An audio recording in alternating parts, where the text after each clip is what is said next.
Así inicia Es Noticia, noticia en profundidad. Qué placer acompañarles. Soy Tatiana Pérez, les saludo desde nuestra sede central en Caracas, en Venezuela. A partir de este momento, en la próxima hora, tenemos 3 temas que son noticia. Aquí están primero, como siempre, desplegados en titulares. En noticia, la ONU. El mundo dijo no más al bloqueo de Estados Unidos que se mantiene sobre la isla hace 60 años. 187 países votaron a favor de una resolución que exige su fin. 2 naciones votaron en contra, una se abstuvo. ¿Qué significa esta votación que evidencia la soledad de Estados Unidos en estas medidas criminales? Vamos a analizarlo.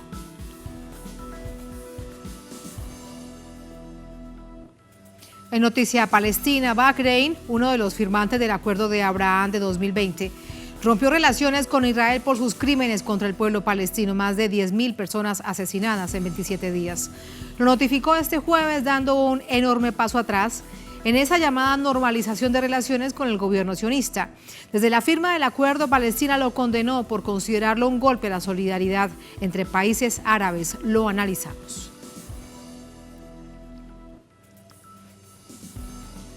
En noticia Uruguay, crece el escándalo por la publicación de audios que evidencian presiones de altos funcionarios para obstruir la justicia, lo que ya le costó el puesto al ministro de Exteriores. El caso se relaciona con la entrega de un pasaporte al narcotraficante Sebastián Marcet mientras estaba tras las rejas en Dubái. Les contamos y profundizamos en ello.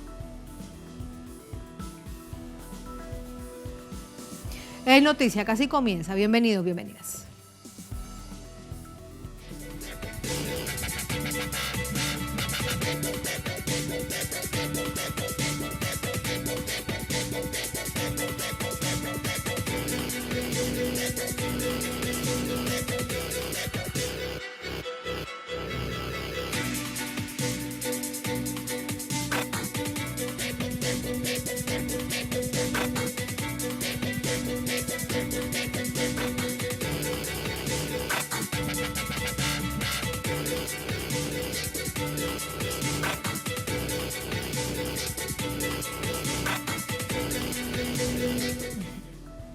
En noticia a la ONU, la mayoría de países del mundo que están en la ONU aprueban la resolución que exige a Estados Unidos poner fin al bloqueo contra la nación caribeña, más de 60 años de bloqueo.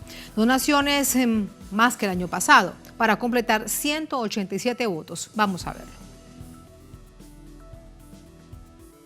7 votos a favor, 2 en contra y 1 abstención. La Asamblea General ratificó la resolución presentada por Cuba sobre la necesidad de poner fin al bloqueo. En contra del texto votaron nuevamente Estados Unidos e Israel, mientras Ucrania decidió abstenerse por 31ª ocasión. Estados Unidos se opone a esta resolución. Alentamos a este organismo a instar al gobierno cubano a cumplir con sus obligaciones en materia de derechos humanos y escuchar al pueblo cubano y sus aspiraciones de determinar su propio futuro. El representante de Estados Unidos apuntó que las sanciones son herramientas necesarias para que se adopte la democracia y el respeto de los derechos humanos en Cuba. En respuesta, el canciller cubano, Bruno Rodríguez, aseguró que el bloqueo ilegal agrede los derechos fundamentales de los cubanos.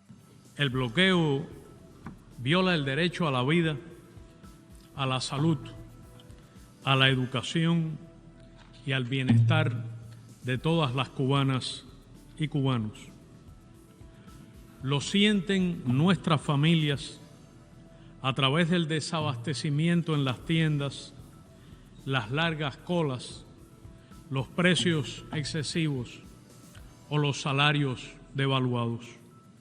Miente el gobierno de los Estados Unidos al afirmar que el bloqueo no impide el acceso a medicamentos ni equipos médicos. En los momentos más difíciles de la pandemia de COVID-19, cuando se había producido el pico de casos y nuestras salas de terapia intensiva estaban sobrepasadas en sus capacidades, a Cuba se le impidió importar ventiladores pulmonares bajo el pretexto de que las compañías europeas suministradoras son subsidiarias de empresas estadounidenses. Antes de la votación, Rodríguez instó a la comunidad internacional a apoyar la razón y justicia bajo la Carta del Organismo y el derecho internacional. Tras los resultados, el presidente de la nación caribeña, Miguel Díaz-Canel, celebró la votación y calificó como una victoria del pueblo cubano. El voto por el sí superó los 185 del año 2022 y los 184 de 2021. Los 187 de esta jornada igualó al año 2019. La aprobación de la resolución suscribe al secretario general de la organización a continuar preparando el informe anual sobre los efectos del bloqueo. A su vez, deja en evidencia el aislamiento de Estados Unidos en el escenario internacional y la agresión económica contra la nación caribeña. De acuerdo a cifras oficiales, los daños de estas políticas impuestas por Estados Unidos ascendieron a más de $4.000 millones entre marzo de 2022 y febrero de 2023. En total se calculan los daños por perjuicios económicos a más de $1 billón. La ONU invitó a los países firmantes de la resolución contra el bloqueo a Cuba a mantener los esfuerzos para tal fin. Y después de esta masiva votación en la ONU, nuestra enviada especial a Nueva York, a la ONU, Aiza García, habló con el embajador de Bolivia ante este organismo hemisférico, Diego Pari, y esto le dijo. Efectivamente, la de hoy fue una victoria aplastante de Cuba contra Estados Unidos en Naciones Unidas. Y hoy tengo el gusto de entrevistar al vicepresidente del 78 periodo de sesiones de la Asamblea General de Naciones Unidas y también embajador de Bolivia ante la ONU, o al revés, debería presentarlo, embajador Diego Pari. Qué gusto que esté con nosotros en este espacio tan importante de Telesur para que platiquemos de varios temas, pero empezando por esta victoria de Cuba. Por abrumadora mayoría fue aprobada la resolución de Naciones Unidas en contra del bloqueo. ¿Usted cómo vio el ambiente en la Asamblea General con toda la experiencia que usted tiene aquí en Naciones Unidas? Creo que es la mejor persona que nos puede indicar cómo sintió el ambiente en torno a Cuba y en torno a Estados Unidos. Muchísimas gracias, Aiza. Un saludo a todos los televidentes de Telesur. Pues esta es una gran victoria de Cuba, esta es una gran victoria del pueblo cubano, pues con una votación de 187 a favor, 2 en contra y una abstención. Creo que se suma a las 30 resoluciones que las naciones ya han aprobado para poder dar finalmente, para que se levante finalmente el bloqueo contra Cuba, un pueblo que ha sufrido este atropello por parte de Estados Unidos, y creo que Estados Unidos debe escuchar la voz de la comunidad internacional, debe escuchar la voz de los pueblos del mundo para que pare de una vez el bloqueo y el pueblo de Cuba pueda justamente impulsar su desarrollo como corresponde. Muchos países han dicho aquí que es un bloqueo injusto, anacrónico, ilegal, inmoral. ¿Cuáles son los calificativos que usa usted cuando habla en contra del bloqueo a Cuba? Escuchamos su discurso, fue muy importante hoy. Pues para Bolivia queda claro que este bloqueo es un bloqueo injusto, un bloqueo ilegítimo e ilegal, porque va en contra de la misma Carta de las Naciones Unidas, del derecho internacional, y además Estados Unidos no cumple aquello que predica dentro de las Naciones Unidas, no cumple ninguna de las resoluciones que Naciones Unidas ha aprobado sobre la materia, y creo que eso es una incoherencia con aquello que se promociona dentro del organismo internacional y aquello que se practica ya una vez que se toman las decisiones y se aprueban las resoluciones. Embajador Pari, en su discurso hoy usted habló de que Bolivia hace sus propias, digamos que tiene sus propias iniciativas para burlar este cerco económico de más de 6 décadas. Y bueno, usted habló de unos vuelos entre Cuba y Bolivia. ¿Nos platica al respecto? Pues está claro, lo han mencionado varios de los países. El canciller Bruno Rodríguez ha demostrado con datos que el bloqueo económico y comercial contra Cuba está dificultando su desarrollo. Estamos seguros que Cuba estaría en una mejor situación sin el bloqueo. Y en ese marco creo que es importante coadyuvar con acciones concretas, y es en esa medida que Bolivia, en el marco de su política exterior, está impulsando la integración comercial con Cuba, y parte de esa integración comercial es la habilitación de vuelos entre Bolivia y Cuba. Se ha habilitado ya en la semana pasada, en esta semana se ha habilitado los vuelos desde Santa Cruz, Bolivia, hasta La Habana, Cuba, pues un vuelo que permitirá fortalecer las relaciones de hermandad, de amistad y las relaciones comerciales entre nuestros dos países. hechos, no palabras, definitivamente. Y bueno, hay otro hecho que nos ha llamado muchísimo la atención y es en torno a lo que está ocurriendo en la Franja de Gaza con el tema de Palestina, la cantidad de palestinos muertos desde que empezó este conflicto de manera más fuerte entre Palestina e Israel, y Bolivia decidió romper relaciones con Israel. ¿Qué repercusión ha tenido esto aquí en Naciones Unidas, estando usted rodeado de tantos embajadores de tantos países?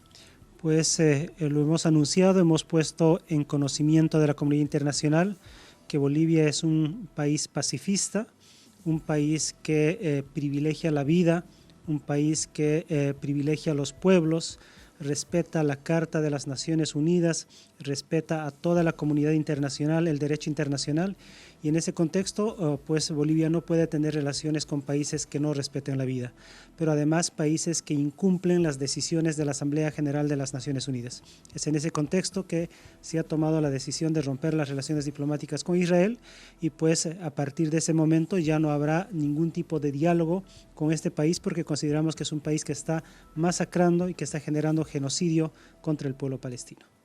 Gracias, embajador Pari. Genocidio, esta palabra que se escuchó muchísimo hoy en Naciones Unidas en relación con Cuba, y que bueno, en la réplica que hizo Cuba a Estados Unidos sobre esta votación del bloqueo, también se habló de su política que está estimulando esta actitud y esta postura de Israel contra los palestinos. Gracias por estar con nosotros en este importante espacio de Telesur Noticias. Bueno, regresamos contigo hasta Caracas, Venezuela, para continuar sobre este tema, que es el tema que hoy es central en toda la transmisión de Telesur y de muchos canales y medios del mundo que no pueden ignorar lo que ocurrió hoy en Naciones Unidas. Lo dijo el embajador Diego Pari, es una votación histórica. Otra vez la comunidad internacional ha dicho: paren el bloqueo, mejor sin bloqueo, como dicen los cubanos en la isla. Muchísimas gracias, Aisa, por contarnos acerca de todo lo que ha sucedido durante la jornada y reflexiones en esta oportunidad del embajador de Bolivia ante Naciones Unidas, ex canciller de Bolivia, Diego Pari. Vamos a entrar con el análisis. Para ello nos acompaña Reinier Pellón Azopardo, doctor en Ciencias Históricas, jefe de proyectos en el Centro de Investigaciones de Política Internacional. Nos acompaña desde La Habana, en Cuba. Reinier, bienvenido. Buenas noches. Buenas noches, muchas gracias por la invitación. Es un placer acompañar a Telesur en esta emisión. Muchísimas gracias. Reinier, primero quiero conocer su evaluación, su apreciación acerca de cómo quedó la votación. 187 votos a favor de la resolución, o dicho de otra manera, en contra del bloqueo criminal de Estados Unidos de más de 60 años contra Cuba. Dos países que han votado en contra, Estados Unidos e Israel, y una abstención. Aquí además quiero sumarle, si le pareció sorpresiva, abstención que llegó del gobierno de Ucrania. Lo escuchamos. Sin duda es un día de celebración. El pueblo de Cuba tiene razones para sentirse complacido, orgulloso del resultado que hoy se obtuvo en Naciones Unidas. Es un pueblo que del 80% de su población, la población de Cuba, ha vivido todo el tiempo bajo los efectos del criminal bloqueo económico, financiero y comercial de los Estados Unidos contra el pueblo de Cuba. El pueblo de Cuba conoce que esta resolución definitivamente no tiene un carácter vinculante. Los Estados Unidos ciertamente han ignorado por más de 30 años las resoluciones que han sido aprobadas en la Asamblea General de Naciones Unidas, demostrando el poco caso que hace del órgano más democrático y participativo del órgano multilateral de Naciones Unidas. Sin embargo, no debemos desconocer que este resultado en Naciones Unidas es un acto de justicia fundamentalmente, y por eso es un motivo de alegría, de celebración por parte del pueblo de Cuba.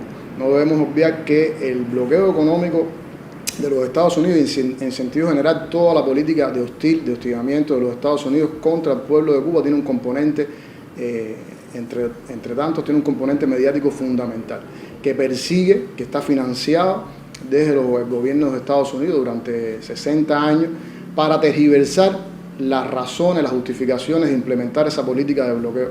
para tergiversar cuáles son las razones fundamentales de la situación que vive el pueblo de Cuba, de precariedad, de obstáculos que tiene fundamentales para obtener el desarrollo económico y la satisfacción económica, material y espiritual de su población. Se tergiversa y se pretende argumentar también que las razones fundamentales de los problemas que enfrenta el pueblo de Cuba están en la ineficacia del gobierno, en la insuficiente eficacia del sistema político de carácter socialista que existe en Cuba. De manera que en el día de hoy es un día feliz porque todas esas mentiras se desmontan. Y no solamente se desmontan por la representación, la digna representación de la diplomacia cubana que está presente ahí en Naciones Unidas.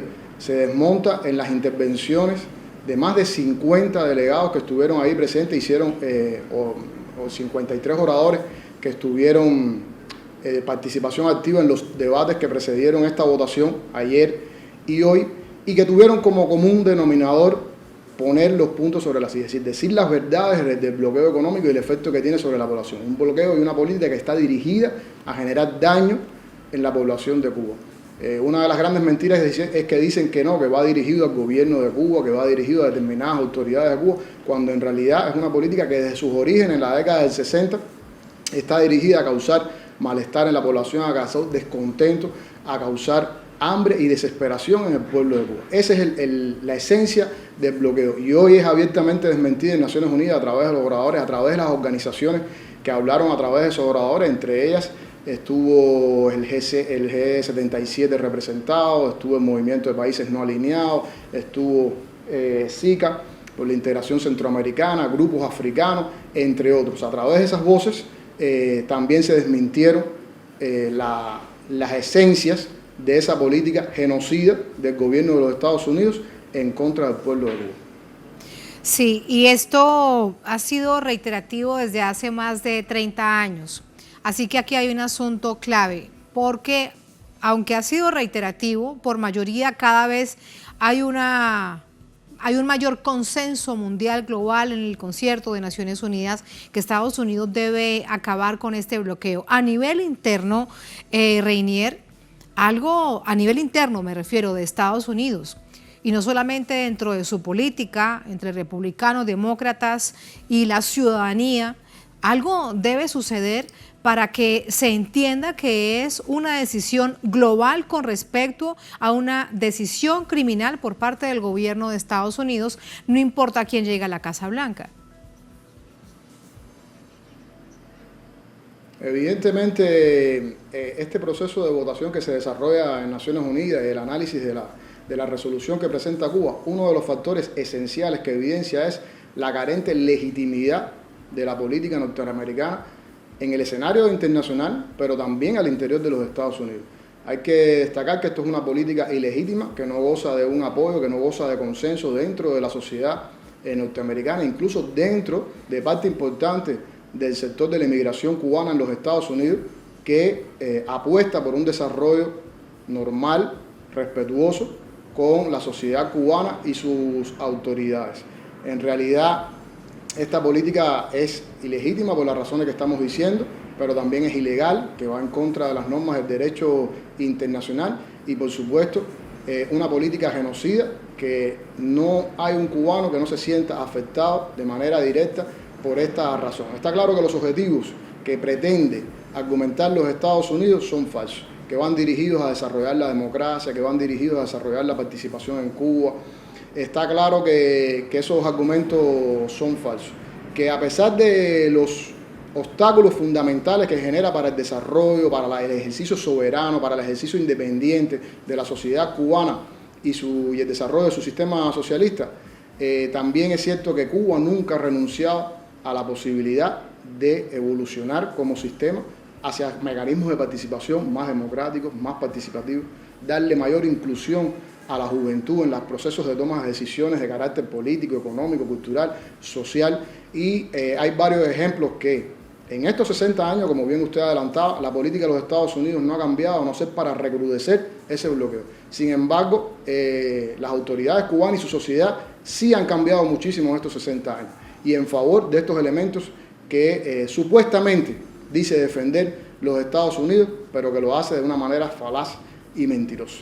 Realmente hay varios ejemplos que pudiéramos argumentar en este momento, como es la reforma constitucional, que se aprobó con más del 85% de un apoyo popular de la sociedad cubana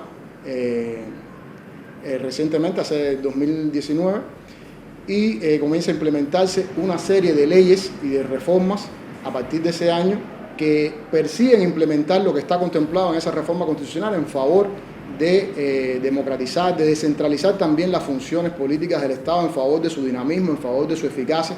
También surgen nuevos actores económicos que tienen la misión de generar la mayor prosperidad y el acceso a determinados servicios que son imprescindibles para la sociedad cubana en sentido general. Actores como son la pequeña y la mediana propiedad privada, se flexibiliza en determinados sectores el mercado laboral cubano, se favorece la propiedad de capital y las inversiones de capital mixta, todo esto en el renglón de la economía. Pero si vamos al sector de la sociedad, a los factores sociales, tenemos que destacar sin duda el nuevo Código de las Familias, que también es un paso en favor de reconocer las múltiples familias y las formas de asociarse desde el punto de vista familiar, más allá del vínculo sanguíneo. Realmente también es un paso en términos de favorecer los derechos humanos en la sociedad. También se modifica la ley del Código Penal en favor de fortalecer las normas del derecho y el debido proceso.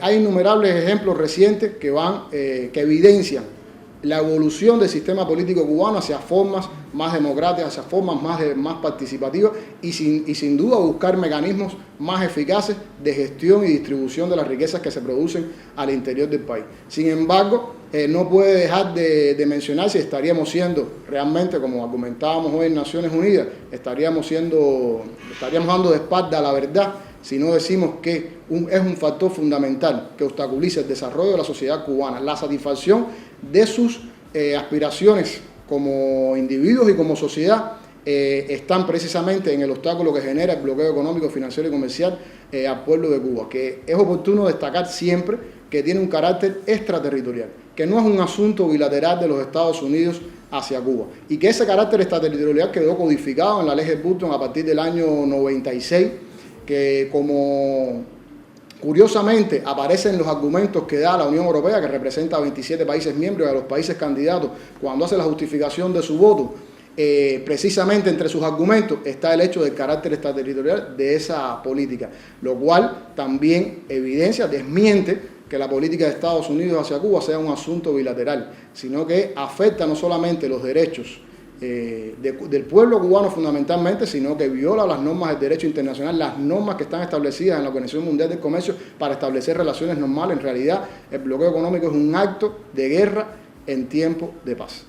Y eso hoy quedó abiertamente demostrado. La proyección de la Unión Europea también evidenció otro factor, y es la escasa voluntad política que ha tenido el gobierno de Estados Unidos de solucionar las diferencias, las contradicciones, los conflictos históricos que se han tenido a través de las vías diplomáticas, a través del diálogo. La Unión Europea es un aliado estratégico de los Estados Unidos, comparten valores, comparten principios, comparten objetivos estratégicos. Sin embargo, a partir del año 2017 se implementa un acuerdo de diálogo político y de cooperación con Cuba, que a través de ese diálogo y a través de esa cooperación, pues también la Unión Europea argumentada hoy tiene un diálogo crítico. Sin embargo, la Revolución Cubana y sus autoridades han demostrado que tienen la capacidad de dialogar entre iguales, con respeto al orden existente entre las partes, con respeto al orden institucional de las partes. Podemos dialogar sobre diversidad de temas e incluso podemos identificar áreas de cooperación y potencialidades para cooperar en aquellos asuntos donde tenemos convergencia, donde tenemos sintonía. Lo cual evidencia que Estados Unidos ha carecido totalmente de la voluntad política necesaria para sentarse a hablar con las autoridades y solventar lo que son pretextos para argumentar esta política.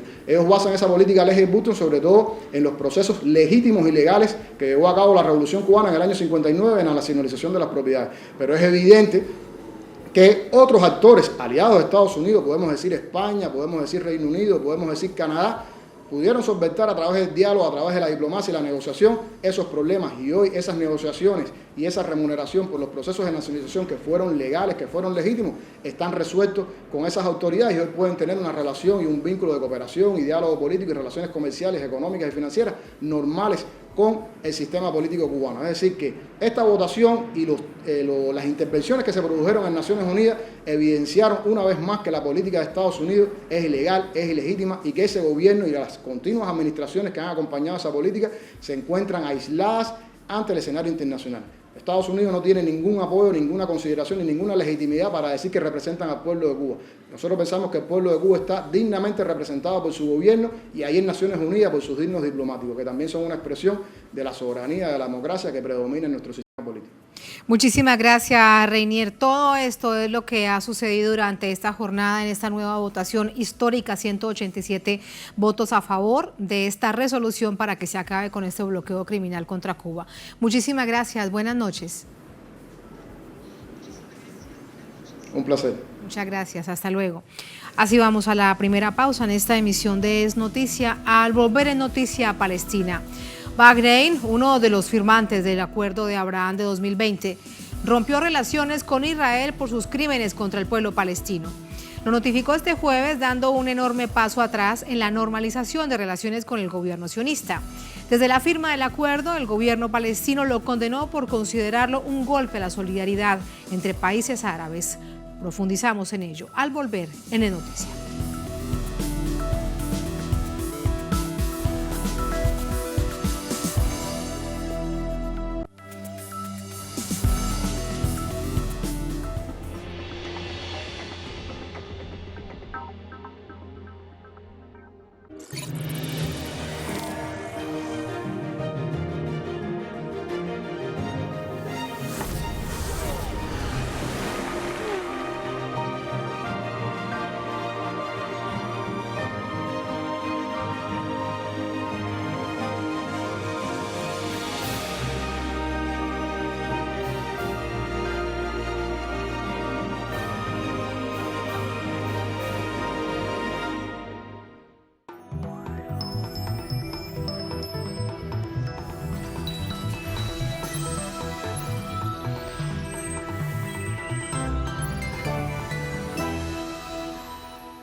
En Noticia Palestina, durante esta jornada de jueves, el Parlamento de Bahrein anunció el apoyo al rompimiento de relaciones diplomáticas con Israel. Este país firmó el Acuerdo de Abraham en 2020, un documento impulsado por Estados Unidos que acabó con décadas de estancamiento de relaciones diplomáticas entre ambas naciones por su violencia contra Palestina. Vamos a verlo. Este jueves el Parlamento de Bahrein anunció la retirada de su embajador en Israel y el cese de las relaciones diplomáticas con Tel Aviv. Para los diputados, la decisión es una expresión del apoyo a los derechos del pueblo palestino y el rechazo a los ataques inhumanos del sionismo en Gaza. Esto significa el quebrantamiento del Acuerdo de Abraham, firmado en 2020 por Israel, los Emiratos Árabes Unidos, Bahrein, Sudán y Marruecos. Un documento impulsado por Estados Unidos como mediador, bajo el mandato del expresidente Donald Trump. Washington aseguró que se trataba de un pacto de paz en la región, normalizando las relaciones comerciales entre las naciones.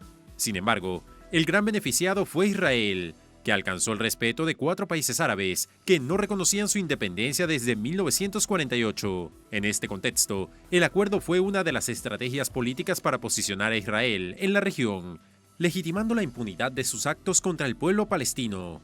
Durante décadas, Palestina ha sido víctima de ocupación y colonialismo por parte del sionismo, hechos que se evidencian en un nuevo intento por tomar lo poco que queda del territorio, la Franja de Gaza. Ya son 27 días de ataques inéditos perpetrados por la fuerza ocupante. Más de 9.000 víctimas es el saldo de civiles asesinados en Gaza desde el pasado 7 de octubre. De estas cifras, más de 3.500 son niños. Al menos 2.000 personas se registran desaparecidas, por lo que se asume que aún están bajo los escombros. En tanto, un estimado de 36 periodistas han sido asesinados en Gaza. Uno de ellos fue el corresponsal de Palestina TV junto a su familia, víctimas de un bombardeo durante este jueves, números que aún crecen, pues recientemente las fuerzas israelíes lanzaron las ilegales bombas de fósforo blanco en una escuela de la ONU que albergaba a cientos de refugiados. Los niños menores de 10 años simplemente compraban en la cantina y fueron cortados en pedazos. ¿Dónde están los árabes? ¿Dónde está la nación musulmana? ¿Dónde está el espíritu del Islam? Mientras tanto, los hospitales colapsan ante el caos. Actualmente estamos tratando a más de 300 pacientes heridos dentro de este hospital, pero en realidad no puede atender más de 150 camas. Según fuentes oficiales, ya son más de 24.000 los heridos. Al tiempo, la tensión aumenta en la región, mientras movimientos rebeldes como Hezbolá y los hutíes apoyan a la resistencia palestina. Se registran enfrentamientos en la frontera del Líbano con Israel. A esto, la fuerza ocupante amenazó con arremeter y seguir la agresión. Esto forma parte histórica de 75 años de impunidad sionista, bajo el respaldo de Estados Unidos y aliados. Ciudadanos palestinos denuncian que las condiciones de vida provocadas por este asedio israelí en Palestina son criminales. Desde Gaza, nuestra corresponsal Judá Hegazi nos envió más temprano el siguiente informe.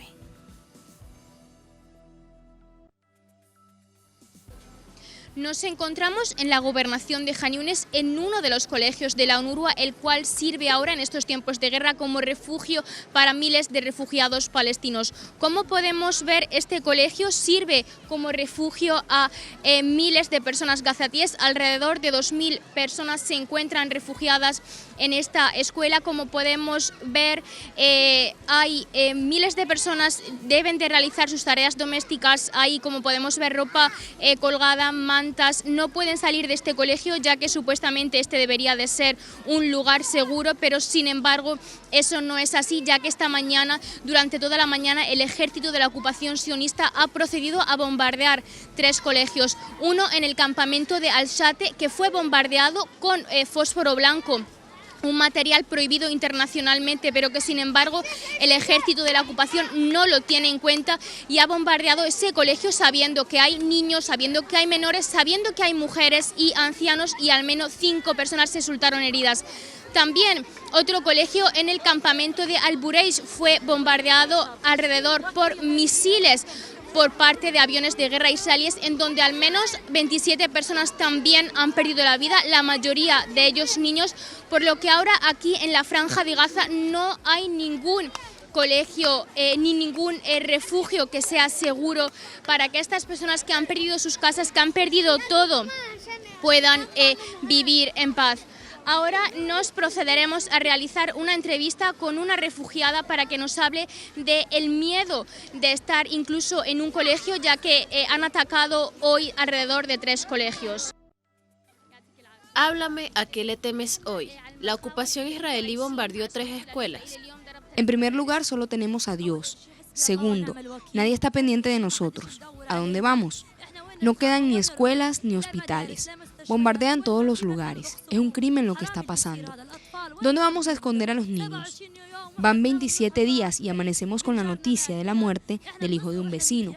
Más tarde nos enteramos que otros también murieron. Cada minuto vemos 1000 veces la muerte. Ya basta. Queremos que un solo Estado se pare con nosotros y nos salve de lo que nos está pasando. Basta.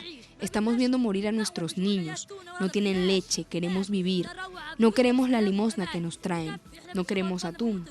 Queremos volver a la paz y a la seguridad, a nuestros hogares. No hay seguridad en ninguna parte. ¿Dónde vamos a proteger a nuestros pequeños si no hay seguridad? Ni siquiera en las escuelas ni en los hospitales. No queremos pan, no queremos comer, queremos regresar a nuestras casas en seguridad y en paz. Vale, como habéis visto, la situación es bastante desesperante en este colegio. Estas personas no se sienten seguras en este colegio debido al miedo de ser bombardeados. Incluso nos avisan de que su situación es bastante crítica, no encuentran agua, no encuentran alimentos y nos aseguran que ellos no quieren recibir ayudas. Lo que realmente quieren es poder vivir en paz, poder volver a sus casas y poder tener una vida digna como cualquier persona en el mundo. Allí teníamos el reporte con este testimonio extremadamente claro y sincero. Queremos volver a nuestras casas, a nuestros hogares. Sin embargo, han sido cometidos en 27 días 900 masacres producto de los bombardeos de Israel y hay miles y miles de casas totalmente destruidas, al igual que edificios. ¿A dónde van a regresar? Era el informe de Judá Hegazi desde la Franja de Gaza. Vamos con el análisis. Para ello nos acompaña Benjamin Norton, periodista estadounidense, nos acompaña desde Beijing, en China. Benjamin, bienvenido, buenas noches, ¿cómo estás? Buenos días para ti. Es un placer, gracias. Muchísimas gracias. Antes de ver este informe que nos enviaba nuestra corresponsal allí en la Franja de Gaza, con el enorme esfuerzo que esto evidentemente implica producto de las incomunicaciones de manera casi que permanente, teníamos un asunto que ha sido central en el marco de las relaciones internacionales. Recordarás en 2020 el acuerdo de Abraham que a instancias del expresidente Trump juntó a 4 países, uno de ellos era Bahrein, que tenía décadas y décadas de rompimiento de relaciones, de no tener ningún tipo de relaciones diplomáticas con Israel. Bueno, hoy ese país ha dicho de nuevo rompemos relaciones porque Israel comete crímenes de guerra contra la población civil. ¿Cómo lo evalúas esto? ¿Qué significa? Eso es muy importante porque la estrategia de Estados Unidos durante décadas es presionar a todos los países árabes para que tengan relaciones con Israel. Recordemos que los países de Oriente Medio, la mayoría no tiene relaciones con Israel porque Israel fue producto de un genocidio, de una limpieza étnica. En 1948, los ejércitos, los grupos terroristas que formaron el Estado de Israel con el apoyo de Occidente, expulsaron a cientos de miles de palestinos, la población indígena, y crearon una colonia occidental. Y podemos ver hoy en día que Israel sigue jugando el mismo papel en la región como una base militar yanqui, básicamente, en la región. Una región muy importante con recursos naturales, con petróleo, con gas natural. Y recordemos, por cierto, que también ahí en la Franja de Gaza hay acceso también a reservas importantes de gas natural y Israel quiere explotar esos recursos. Bueno, entonces el punto es que en 1967 Israel ocupó militarmente varias partes de los países vecinos árabes. Entonces, hoy en día todavía Israel sigue ocupando ilegalmente territorio sirio que se llama el Golán. También ocupó parte de Egipto y que ahora es Gaza. Y también ocupó, Transjordania, Palestina. Entonces, sigue ocupando militarmente ese territorio ilegalmente. Y por eso, por el colonialismo, por la limpieza étnica, esos países en la región no querían normalizar las relaciones con este proyecto colonialista europeo gringo en la región. Pero ¿qué pasó? El gobierno de Estados Unidos presionó a los gobiernos más conservadores, más derechistas en la región y varios normalizaron las relaciones. Por ejemplo, Egipto, tras la muerte del nacionalista de izquierda Nasser, el presidente después normalizó relaciones con Israel. Y desde entonces Estados Unidos ha presionado a todos los países usando como herramientas económicas para presionarlos. Y Donald Trump logró presionar a algunos países, no muchos, pero algunos en la región para que normalizaran relaciones con Israel. Pero ahora estamos viendo que poco a poco esos países están rompiendo las relaciones. Eso significa que la meta de Estados Unidos de normalizar este proyecto colonial en la región ha fracasado y ahora el país en la región que puede jugar un papel muy importante también es Egipto. Y hasta en Egipto, un país que tiene relaciones con Israel, pero el gobierno de Egipto entiende que la estrategia de Israel es expulsar a los palestinos de Gaza al desierto de Egipto, del Sinai, y el gobierno de Egipto ha dicho que no, ha negado esta meta colonialista de Israel y de Estados Unidos. Entonces, eso muestra que hasta los países que sí son aliados a Estados Unidos, hasta ellos no están de acuerdo con este genocidio que Estados Unidos está patrocinando en la región. Fíjate que además de Bahrein, que ha sido drástico, se rompen relaciones diplomáticas y económicas con Israel. Otro país que firmó el acuerdo de Abraham en 2020, Emiratos Árabes Unidos, ha llamado a consultas a los embajadores y le ha informado a Israel que el embajador no va a regresar. Esto diplomáticamente pues tiene también un valor, porque ya serían entonces 2 menos del acuerdo de Abraham, que desde el primer momento el gobierno de la Autoridad Nacional Palestina lo condenó, denunció que se trataba de un golpe a esa llamada solidaridad de los países árabes por la causa palestina, por lograr un Estado palestino. ¿Cuánto podrá ser o generarse de efecto esta decisión que ha tomado Bahrein sobre otros estados que han tomado ciertas decisiones, pero no tan radicales? Sí, es muy importante. Usted mencionó lo de los Emiratos Árabes Unidos. Eso también refleja el rechazo popular. Y es muy importante enfatizar que esa decisión es producto de las grandes manifestaciones de la base popular de esos países, porque la verdad es que en las calles, en todos los países de la región y bueno, en muchos países del mundo, hay constantes manifestaciones a favor del pueblo palestino, en contra de este genocidio, de esta otra limpieza étnica que Israel pretende hacer ahorita. Entonces, los palestinos hablan de la Nakba, es decir, el gran catástrofe de 1948 cuando fueron expulsados. Y ahora hay funcionarios del gobierno israelí que han dicho abiertamente que quieren hacer otra Nakba, es decir, otra limpieza étnica, otro genocidio contra el pueblo palestino. Y todos los pueblos de la región han rechazado este crimen de lesa humanidad. Y bueno, también es importante enfatizar que en solo un mes, el debate sobre Palestina ha cambiado completamente, porque ahora estamos viendo que hay países que firmaron el acuerdo de Abraham que están saliendo del acuerdo, mientras hace un mes, en septiembre, el debate era cuáles son los países que van a firmar el acuerdo. O sea, por ejemplo, había un gran debate en Washington sobre Arabia Saudita y muchos políticos y analistas en Estados Unidos decían Arabia Saudita está a punto de firmar el acuerdo y normalizar las relaciones con Israel. Ahora es obvio que eso nunca va a pasar. Entonces, la meta de Estados Unidos siempre ha sido normalizar el colonialismo israelí en la región y ahora creo que es un fracaso total porque hasta los países como Bahrein, que ya firmaron el acuerdo, están saliendo de ese acuerdo. Eso significa que el proceso de normalización de Israel está muerto.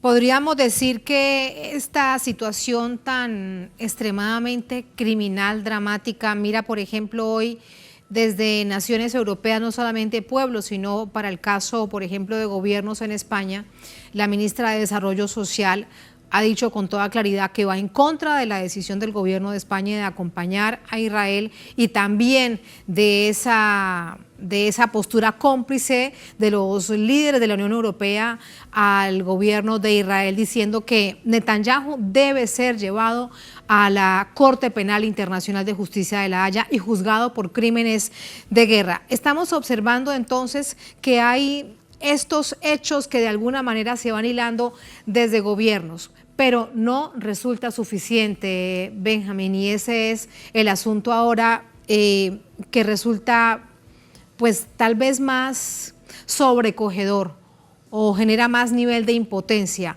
Cada día hay más y más personas asesinadas, 10.000 muertos ya en 27 días.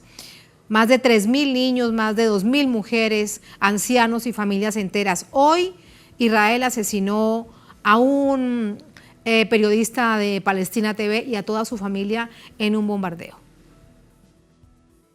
Sí, exactamente. El proceso es que El problema es que estamos viendo los obstáculos en las instituciones internacionales que fueron construidas tras la Segunda Guerra Mundial por Estados Unidos, y Estados Unidos controla esos organismos. Por ejemplo, en la ONU, el órgano dentro de la ONU que tiene todo el poder es el Consejo de Seguridad. Pero el problema es que solo hay 5 países con sillas permanentes en el Consejo de Seguridad, incluyendo a Estados Unidos, Francia y Reino Unido. Mientras hay países muy grandes del sur global, como la India, Pakistán, Bangladesh, Brasil, Nigeria, Indonesia. Esos países tienen, en el caso de la India, más de mil millones de personas, pero también en otros países tienen cientos de millones de personas, pero no tienen asiento permanente en el Consejo de Seguridad. Eso significa que esos países no tienen el poder de veto como Estados Unidos. Estados Unidos, Francia y Reino Unido tienen el poder de veto. Entonces, si todos los demás miembros del Consejo de Seguridad quieren algo, pero Estados Unidos se opone, no pasa nada. Y eso es exactamente lo que pasó el 16 y el 18 de octubre. Rusia y después Brasil introdujeron resoluciones en el Consejo de Seguridad para terminar esta guerra, llamando a un cese al fuego, llamando a una pausa humanitaria, y Estados Unidos usó su poder de veto para matar el intento de terminar esta guerra. Es decir, que Estados Unidos es el principal obstáculo a la paz. No hay paz porque Estados Unidos no quiere la paz y está usando esos organismos internacionales como armas políticas. Por ejemplo, también hemos visto en la Asamblea General de la ONU, no solo con el voto contra el bloqueo criminal a Cuba, cuando todos los países del mundo, excluyendo a Israel y Ucrania, votaron en contra de este bloqueo criminal de Estados Unidos contra Cuba. Bueno, pero hace una semana, en octubre, también hubo otro voto muy parecido, y la gran mayoría de los países del mundo, 121 países del mundo, votaron a favor de la paz en Gaza, y otra vez Estados Unidos votó en contra de la paz. Pero ojo, es importante, usted mencionó algo muy importante.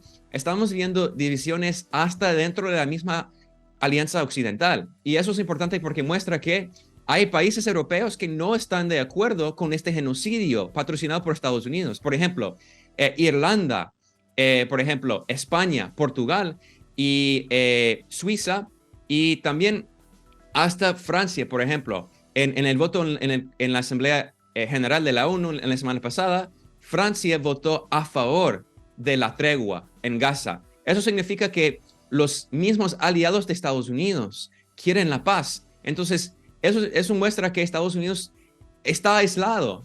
O sea, Estados Unidos siempre actúa como si los blancos del imperialismo de Estados Unidos estuvieran aislados, pero la verdad es exactamente lo contrario. Estados Unidos habla mucho del supuesto orden internacional basado en reglas, pero Estados Unidos viola el derecho internacional más que todos los países, y ahora está patrocinando un genocidio, y todo el mundo puede ver lo que está pasando. Y es por eso que un alto funcionario de la ONU, Craig Mokebar, acaba de renunciar en protesta, diciendo que el mundo no está haciendo nada mientras hay un genocidio. Y, ojo, el alto funcionario de la ONU dijo que Estados Unidos tiene el control de la ONU, y dijo que hay funcionarios de la ONU que quieren hacer algo, pero no pueden porque Estados Unidos los controla. Eso significa que tenemos que cambiar completamente estas estructuras internacionales que todavía tiene un sistema colonialista, neocolonialista, y hay que cambiarlo. Y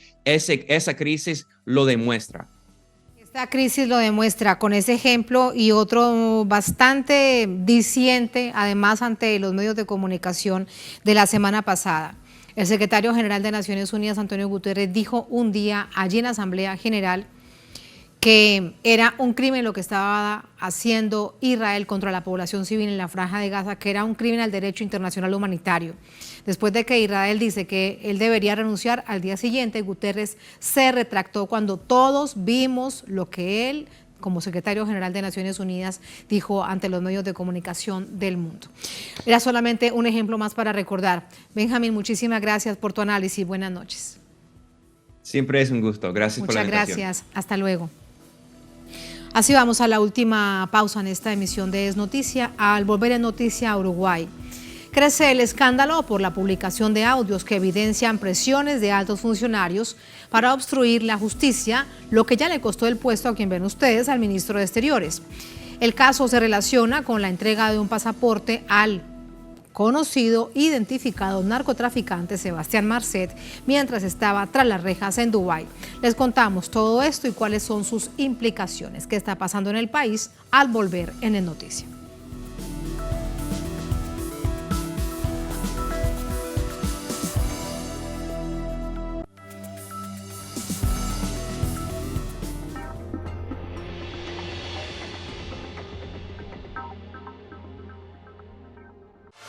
A partir de diciembre viaja a Ecuador en las alas de Conviasa. Vuela desde Caracas a Guayaquil y de Guayaquil a Caracas. Déjate cautivar por su cultura, gastronomía, paisajes y tradiciones. También puedes viajar directo Caracas-Quito y de Quito a Caracas. Para más información ingresa a www.conviasa.aero. Conviasa, el placer de volar.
En Noticia Uruguay, el canciller de esta nación, Francisco Bustillo, presentó la víspera su renuncia tras quedar involucrado en el caso del narcotraficante Sebastián Marcet, al conocerse de filtrarse audios en los que presuntamente buscaba ocultar una comunicación sobre la peligrosidad del narcotraficante en el marco de su trámite de su pasaporte. Vamos a verlo. Según las declaraciones del ministro de Relaciones Exteriores, Francisco Bustillo, presentó la renuncia para disipar las sospechas que pudieran existir sobre él como persona de autoridad moral y gubernamental, y desea aclarar que su figura de autoridad no ejerce influencia indebida sobre terceros, ni se ampara en los privilegios de su cargo. Ya tengo todo casi que preparado para mañana para presentar. Sí. Aguantá a ver si podemos enderezar esto porque es un desastre. Déjame que hable con Carlos Mata a ver si él tiene algún tipo de influencia sobre la tipa, que por lo menos, no guaranqué con las preguntas, que mande, vos me dijiste que te mando 2 mails, que mande un tercero y que no sea, tan incisivo, no sé, que nos dé unas salidas para evitar quitar los WhatsApp. Sí. Según las grabaciones, Bustillo intentaba asegurarse que los investigadores no vieran las conversaciones donde se les escuchaba pedir a la ex vicecanciller, Carolina H., no colaborar con la investigación, y audios que H. sostuvo con otro funcionario relacionadas con el otorgamiento del pasaporte a Marcet, mientras estaba detenido en Dubái en 2021. Recordemos que la ex vicecanciller H. renunció el pasado año 2022, lo que no impidió su testimonio ante los fiscales el día de ayer en horas de la mañana, como parte de la misma investigación sobre Marcet. La Cancillería tiene mesa de entrada, huellas en foto, no sé qué, manda en un sistema informático integrado toda la información al Ministerio del Interior, que ve los antecedentes y todos esos, evalúa esos requisitos, imprime o no imprime el pasaporte, expide o no expide. Luego de la renuncia de Bustillo, se designó a Diego Escuder como canciller interino, mientras la coalición de izquierda Frente Amplio exigió la destitución inmediata de los altos cargos en el gobierno de Luis Lacalle Pou. Piden la convocatoria general para restituir el orden de los poderes públicos, aunque estos hechos vividos con las políticas neoliberales actuales no generan sorpresa para la oposición. Más información a esta hora con nuestro compañero de labores en Uruguay, en su capital, Mateo Grillé. Hola Mateo, muy buenas noches. Hemos visto también durante esta jornada, bueno, en medio del terremoto político que esto ha generado, porque el audio dice lo que dice, aguantá, dice el audio, bastante claro, que el presidente, tiene que regresar al país inmediatamente y que él sabía de estos audios. Así que te preguntamos más al respecto. Buenas noches, Tatiana. Sí, efectivamente causó un terremoto que todavía se siente aquí en la capital del Uruguay.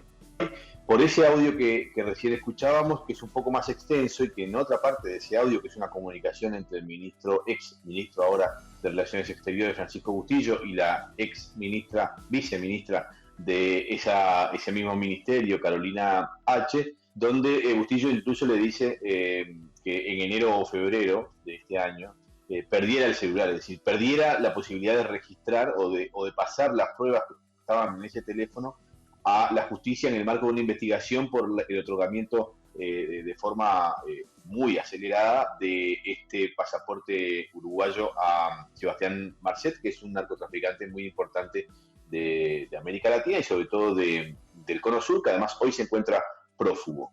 Tras conocerse estos audios que fueron presentados por la propia Carolina H. en la justicia ante la citación de fiscalía, como se decía recién, Bustillo renunció y el Frente Amplio, que es la oposición, pero muchos sectores, inclusive sectores que integran el gobierno uruguayo, creen que hay que destituir a más jerarcas. Por lo pronto, a la cúpula del Ministerio del Interior, esto es el ministro Luis Alberto Heber, que es muy cuestionado por muchas razones, esta es una de ellas, digamos, la actuación del Ministerio del Interior en el otorgamiento del pasaporte a este señor Marcel, y también del viceministro, que es quien tuvo la conversación con Carolina H., que se quiere ocultar, esta conversación que se quiere ocultar.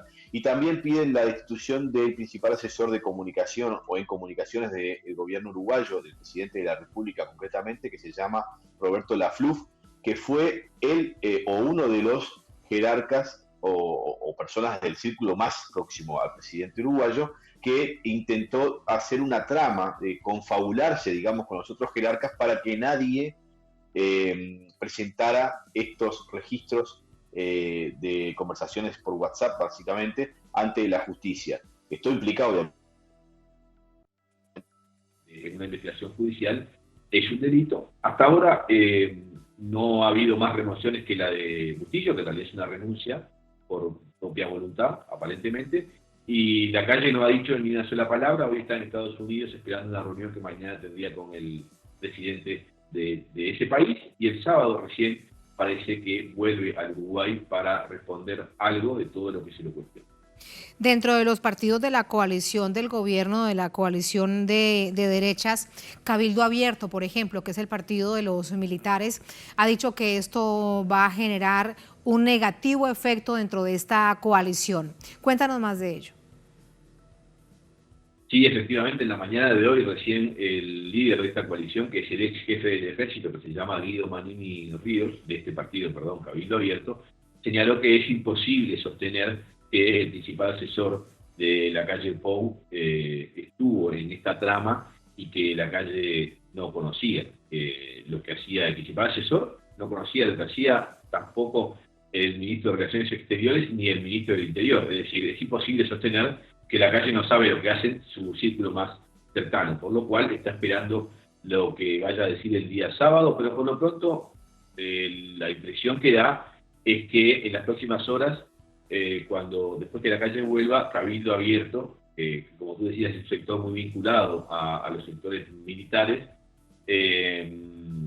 valores si sigue en la coalición, cosa que me animaría a decir que por lo menos es posible que no lo sea, porque además ahora viene una campaña electoral a partir del año que viene y es difícil que esta situación, que está englobada en una situación de corrupción un poco más estructural, más amplia, que tiene muchos otros casos, no termine manchando a los otros partidos de la coalición de gobierno. Otro partido de la coalición de gobierno es el Partido Independiente, que también hoy comunicó que va a valorar cuáles son los próximos pasos a seguir ante la gravedad de la situación, y también el Partido Colorado, histórico partido gobernante en Uruguay, pero hoy reducido a una expresión electoral bastante pequeña, pero no desdeñable, también señaló que en las próximas horas va a valorar la situación, a ver si se queda o no en la coalición de gobierno, para lo cual esperará las explicaciones del presidente cuando arribe aquí al Uruguay.